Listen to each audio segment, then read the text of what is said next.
नमस्कार बंधुरा एसएस दास किचेने आमी सुमिता आज निये एसेछि नतून एकटा रेसिपि मेथी शाक भाजा। मेथी शाक खावा खूब भालो। मेथी शाक आमादेर स्वास्थ्येर जन्य खूबई उपकारी एकटा शाक। मेथी शाक खेले सुगारও कमे। এখন এই সময় বাজারে মেথি শাক উঠেছে, কচি কচি মেথি শাক বাজারে খুব ভালো পাওয়া যাচ্ছে। আমি এখানে নিয়ে এসেছি এক আটি মেথি শাক, খুব ভালোভাবে ধুয়ে জল ঝরিয়ে বেছে নিয়েছি। এবার ছোট ছোট করে এইভাবে কেটে নেব। নিয়ে নিচে একটা বেগুন, বেগুনটাকেও ছোট ছোট করে কেটে নিতে হবে। এইভাবে ছোট ছোট করে কেটে নিলাম। এবার ওভেনে কড়া বসিয়ে দিয়ে দেব সরষের তেল। আপনারা সাদা তেলেও করতে পারেন। দিয়ে দেব বেগুনের মধ্যে 2 চামচ লবণ।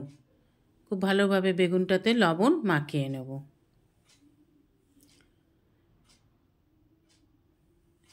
আর কড়াতে দিয়ে দেব হাফ টিস্পুনের মতন হলুদ। তেলটা গরম হয়ে গেলে দিয়ে দেব বেগুনগুলোকে। এবার ভালোভাবে বেগুনটাকে তেলের সাথে মিশিয়ে নিতে হবে। এখানে একটা কথা বলে রাখি, যেসব বন্ধুরা আমার চ্যানেলটিকে সাবস্ক্রাইব করে আমার পরিবারের সদস্য হয়েছেন তাদের অসংখ্য অসংখ্য ধন্যবাদ।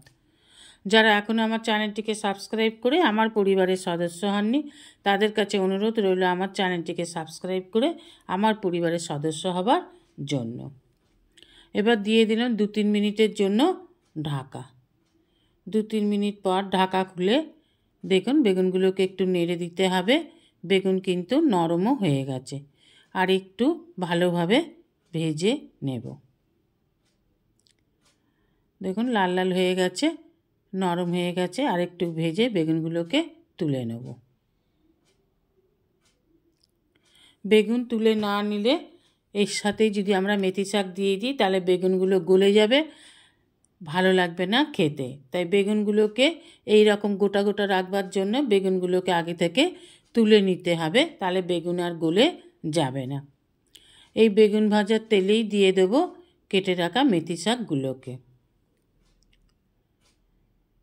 মেথি শাক থেকে জল বেরিয়েই মেথি শাক কিন্তু সিদ্ধ হয়ে যাবে। একটু লবণ দিয়ে দিলাম হাফ টিস্পুনের মতন।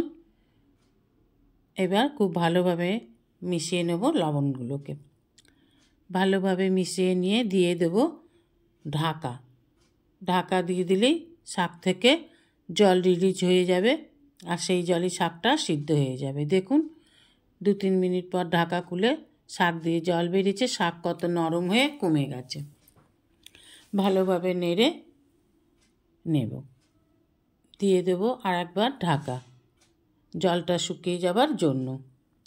2-3 মিনিট পর ঢাকা খুলে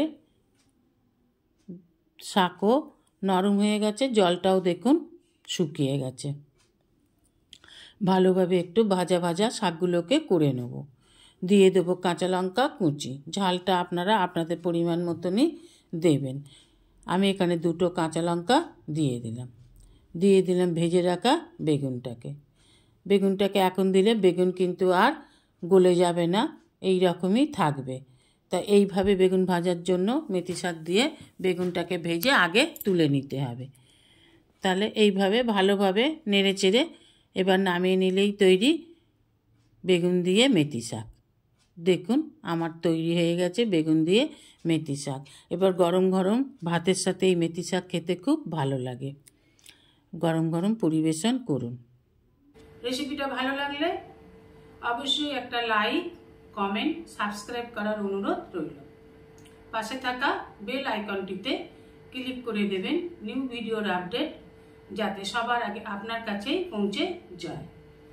নমস্কার, আজ এই পর্যন্তই। আবার দেখা হবে নতুন একটা রেসিপির সাথে নতুন একটা দিনে। ভালো থাকবেন, সুস্থ থাকবেন, সঙ্গে থাকবেন। নমস্কার।